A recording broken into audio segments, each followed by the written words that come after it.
It's time for this week's episode of Brandon Sports Talk, featuring in-depth interviews from those who are trending in the world of athletics. And now, here's the host of Brandon Sports Talk, Brandon Pate.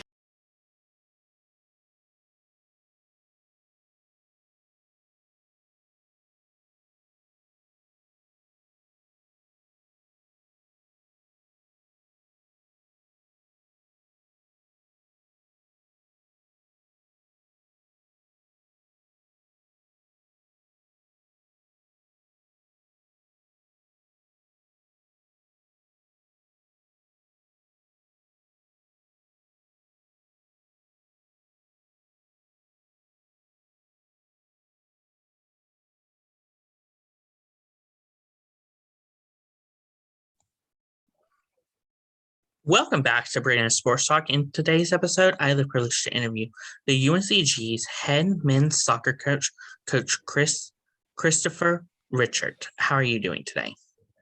I'm good. How are you? I'm doing good.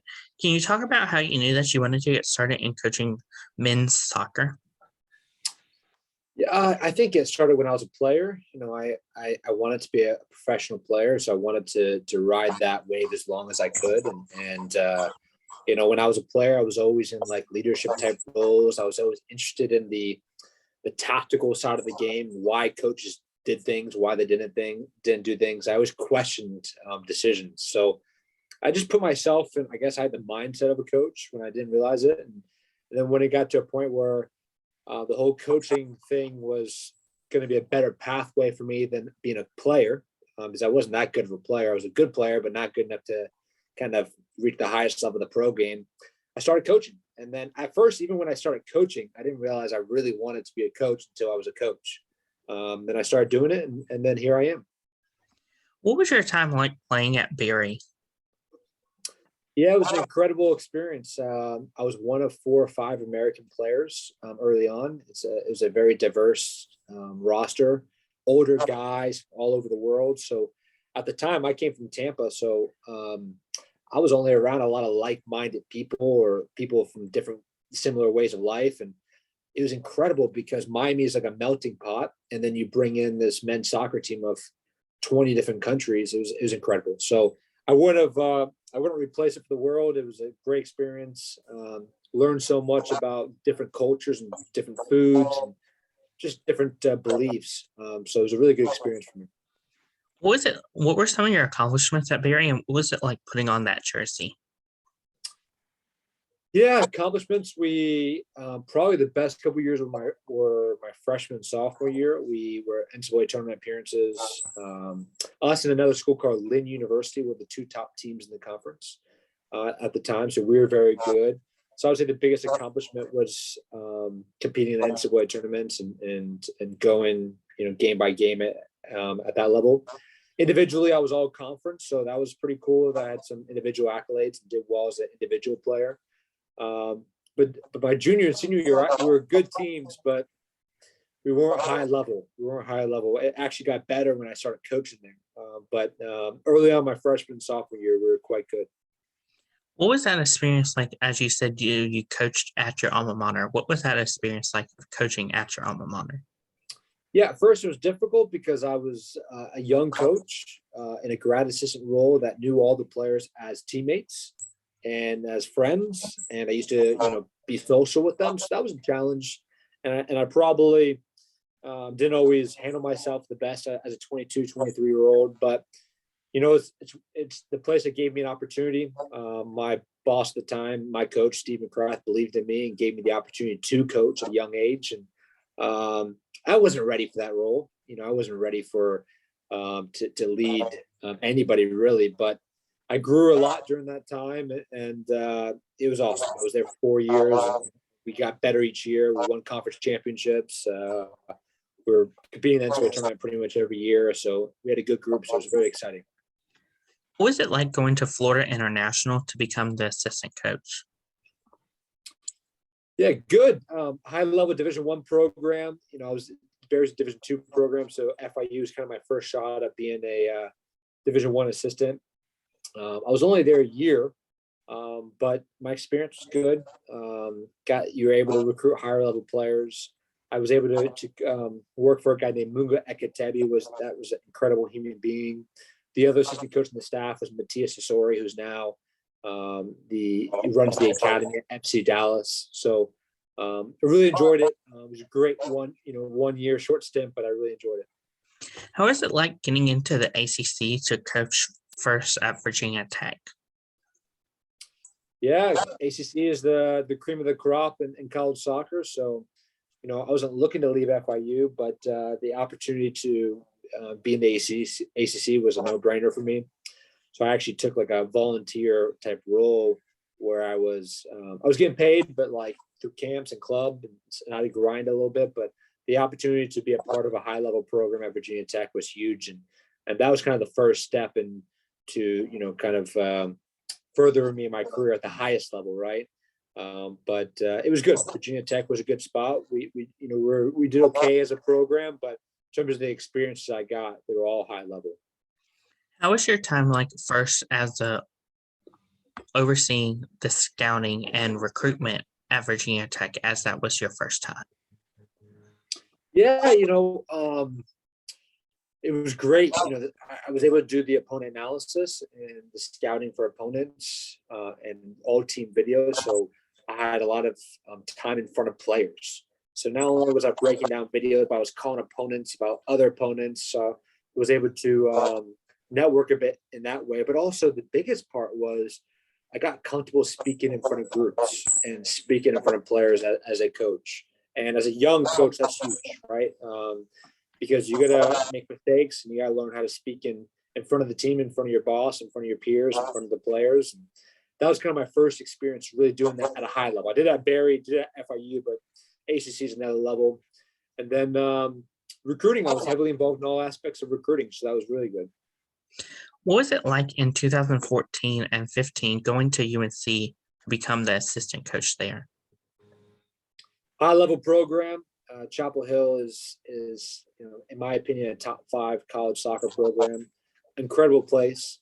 I also met my wife there, which is fantastic. She worked in the athletic department, so obviously that's special to us. I learned from what I view as one of the best coaches in the game in Carlos Abuano, and it was incredible. Again, a program that operated at a high level. We were competing for ACC championships. We were competing for NCAA championships.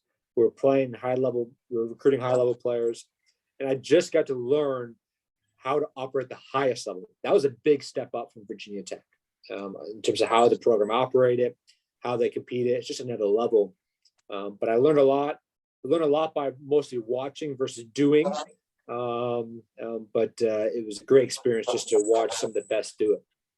What was it like, obviously, during your time at UNC, getting to always coach against NC State, Duke, and even East Carolina? Well, East Carolina doesn't have men's soccer, so we didn't play them. But the games against Duke, NC State, Wake Forest, those were all big games. We played other games against Maryland. Maryland was in the ACC at the time. That was always a big game. Virginia, that was a big game. We played UCLA a couple of times. That was a big game. Awesome. Those are the games you want to be in. High level games, high level coaches, and high level players. So really enjoyed it. Of course, during your time at Carolina, what was that like? Obviously, getting to play those top level teams like UCLA. Yeah, it was good because you were tested, right? If you made mistakes as a coaching staff or as players, you paid for it, right? It wasn't. Sometimes when you play lesser teams, you're forgiven. A little bit more of a I don't want to say grace, but a little bit more room for error.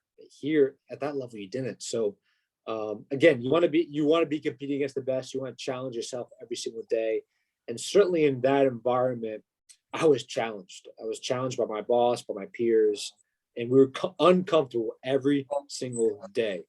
And that uncomfortableness kind of led us to finding success. What was it like coaching the Elite Eight in 2014 and the NCAA tournament with Carolina? Yeah, incredible game. Played UCLA at UCLA. We had a player sent off in the 20th minute. So we played a man down. We were down 3-1, and we came back 3-2. We actually went up 1-0, man down. A guy named Omar Hona scored a great goal, 1-0. And then we went down 3-1. And then we went 3-2, 3-3, and then lost in PKs. One of the best college soccer games I've ever been part of. I still think about that game often.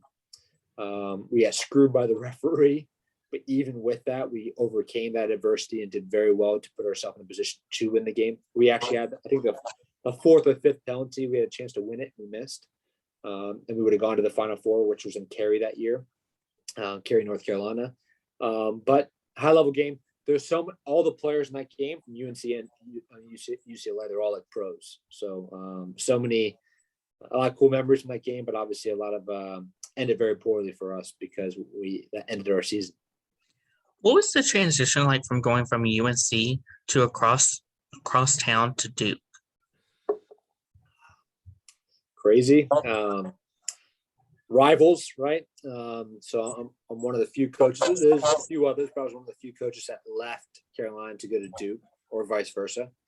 John Kerr, the head coach, gave me an incredible opportunity to be an assistant coach there. Gave me more responsibility, made me the recruiting coordinator. At Carolina, it was a great experience, but as I mentioned before, I learned a lot by doing or by watching, not doing. Duke gave me the chance to do a lot, and it was a program that was kind of not kind of reaching its potential, and I saw so much opportunity to go in there and to help the program and help the staff to compete at a higher level and to win more games and to develop the program. But also I was given the opportunity to recruit and manage the recruiting process there, and I felt like I needed that to develop myself as an individual and prepare myself to be a head coach. So awesome time at Duke. Crazy transition from Carolina to Duke, but I really enjoyed my time. What was that transition like of obviously changing colors from Carolina blue to dark blue to become the recruitment coordinator? Yeah, it's a different shade of blue. That's all it is. Didn't have to move. So instead of driving, 10 minutes to Chapel Hill, I was driving 15 minutes to Duke. They're super close. My wife didn't have to relocate and get a new job. She stayed at her job. So everything from a transition was good. And then I had the opportunity to work for another high-level staff and high-level program, network with different administrators and different coaches. Awesome. And not many people would do that move, but for me, it made a lot of sense. What were some of your roles as the recruitment coordinator? Yeah, my role was, to kind of think ahead, right? To build future classes, to identify prospective student athletes, to evaluate them, to talk to coaches and contacts and everybody in the game to understand who's out there, and then the actual recruitment of the players. So identify them, evaluate them, and recruit them was my biggest responsibility. And then my job was to make recommendations to my head coach, my boss, and to hopefully bring them on campus and go through that process of getting commitments. And but it was it was a big responsibility at a place like Duke. As a recruit coordinator, you got to get it right. So unfortunately, we got it right more than we didn't. But a lot of responsibility, and I was fortunate to have that role. How was it like, obviously, leaving the ACC where you were at with Carolina and Duke and coming to obviously become the head coach at UNCG? Yeah, I was excited and ready to be a head coach. UNCG is an unbelievable soccer program with so much history and success, and they've just been down a little bit of recent years. But I saw it as so much potential. The facilities are awesome. It's a great location. You can recruit here. So when the head coaching opportunity the job came open, they reached out to me and expressed interest, and I went through the process, and fortunately now have the opportunity to lead this program. But much different than being an assistant coach, much different seat. Obviously, UNCG is not the ACC, but we're a very high level program, and I'm operating honestly the same way I want to operate an ACC program. So we're trying to compete at the highest level. What are some of the things that you've accomplished so far at UNCG? We have accomplished, we've won 3 trophies in 3 years, 2 regular season championships, 1 conference tournament championship. one NCAA tournament appearance. Our winning percentage this past calendar year was like 68%. That's pretty darn good. We had a player drafted in the MLS this year. That was awesome. The first time since I think 2006 that we had a player drafted in this program. We were the number one scoring offense in the entire country this year. We led like 4 or 5 statistical categories. We won all awards in the conference: Coach of the Year, Player of the Year, Goalkeeper of the Year, Freshman of the Year. We achieved a lot. We beat the national champs Clemson this year. That was a really cool achievement for the program. So we've done a lot in the short time that I've been here. We're looking forward to growing it to another level.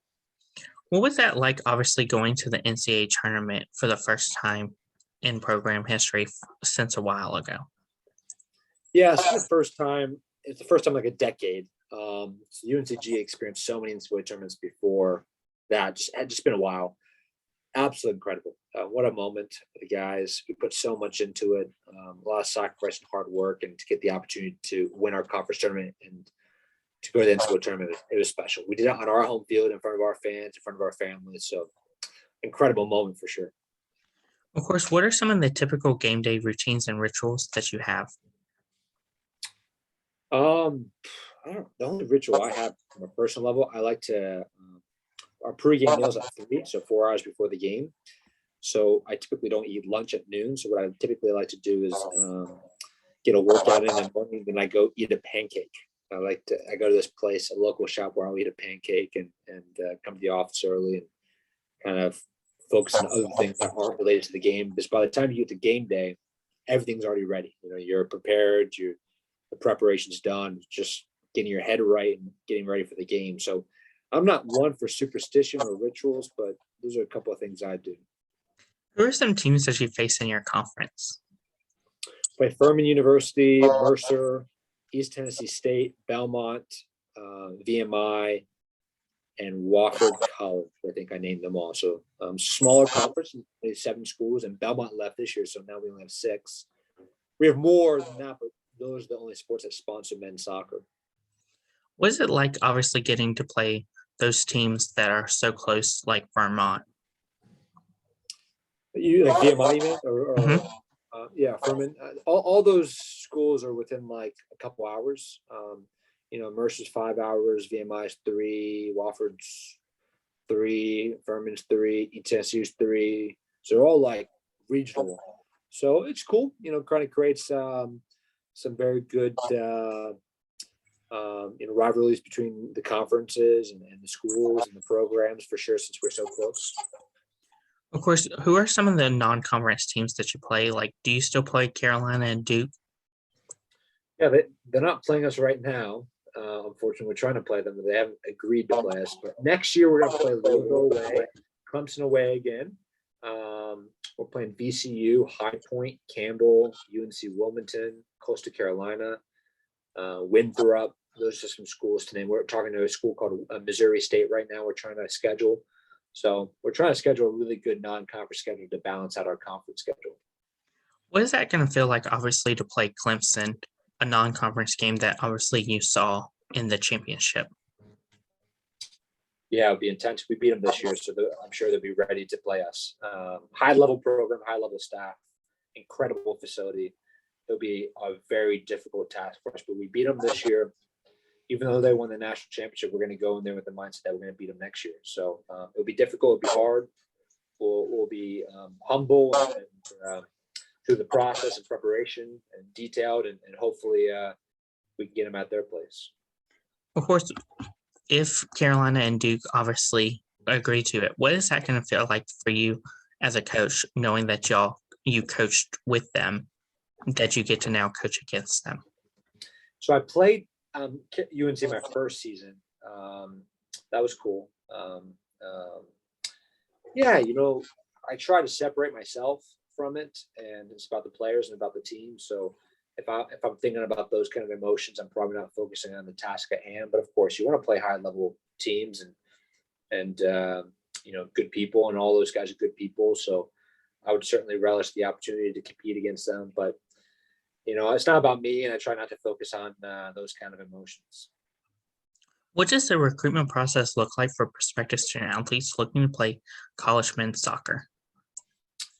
Yeah, it's kind of many different aspects. We have a recruiting network in terms of contacts and players and coaches and contacts overseas that we know that we utilize to help us identify players. Players will reach out to us via email and via phone. So that's one way of reaching out. Players will attend our camp, our ID camps here on campus, and then we'll go out and attend many different showcases and events throughout the country.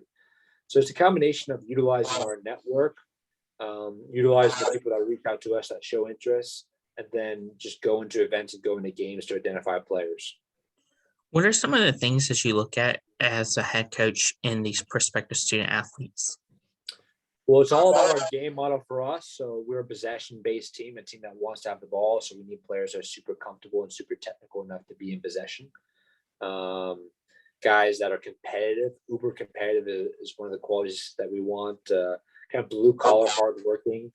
Guys are tactically and sufficient and have good soccer IQ, because I believe we play a unique brand of football. So, it's very, very important that we find these qualities. But it's all about our game model. So what we try to do is we try to identify players that we feel like they would fit into our game model.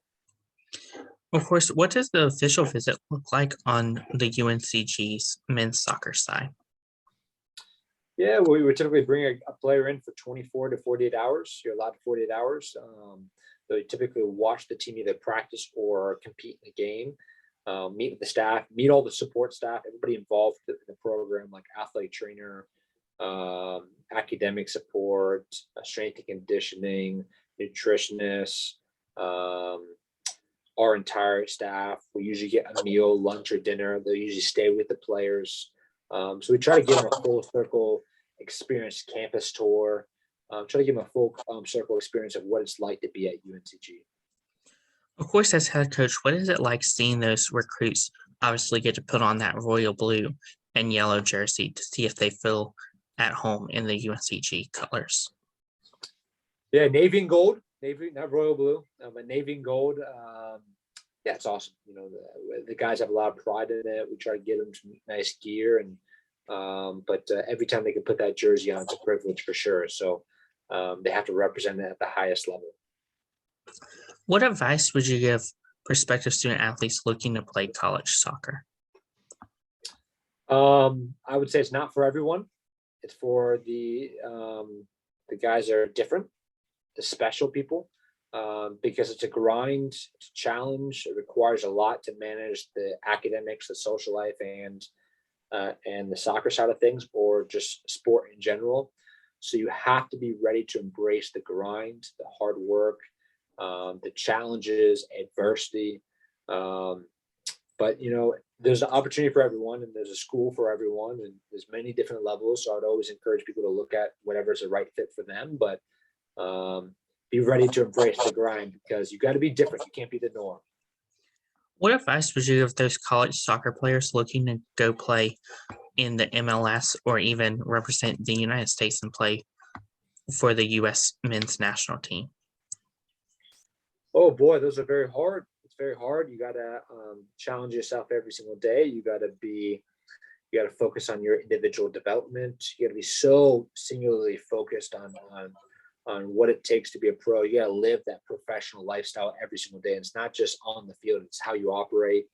It's your lifestyle, how you eat, how you train, how you recover, taking care of your body, having priorities, right? Not being a party, not being a socializer, focusing on the sport and preparing yourself for that level, and then finding success. And if you do that, doors will be open for you.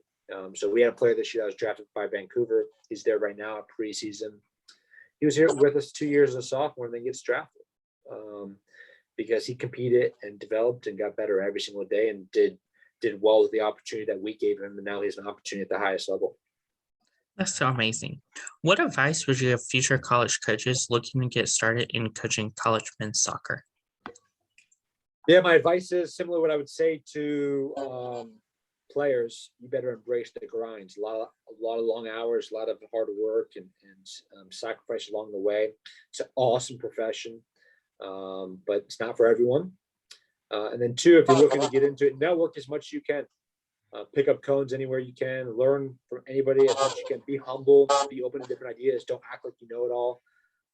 At a young age, I know I didn't. So just be a sponge as much as possible, and hopefully you'll get opportunity. But it's hard to get into, but once you're in, it's an incredible fraternity of people. That's great advice. Where can my listeners find you at on social media, along with the UNCG's men's soccer program at? So our program, Twitter and Instagram, I think that's our two major hubs, is UNCG Soccer. So at UNCG Soccer. And my, I guess, Twitter handle is Coach Chris Rich. So at Coach Chris Rich. Thank you again, Coach Chris Rich, for your interview, and best of luck in your future with the UNCG's men's soccer program. Thank you so much. You can find Brandon Sports Talk on Facebook at Brandon Sports Talk, Instagram at Brandon Sports Talk, Twitter at Talk_Brandon, and you can find me on YouTube at Brandon Sports Talk. Don't forget to like, comment, and subscribe. Thank you again, Coach Chris Rich, for your interview, and best of luck in your future. Thank you so much. You've been watching Brandon Sports Talk. Please feel free to like, share, and subscribe to Brandon Sports Talk on social media and on YouTube.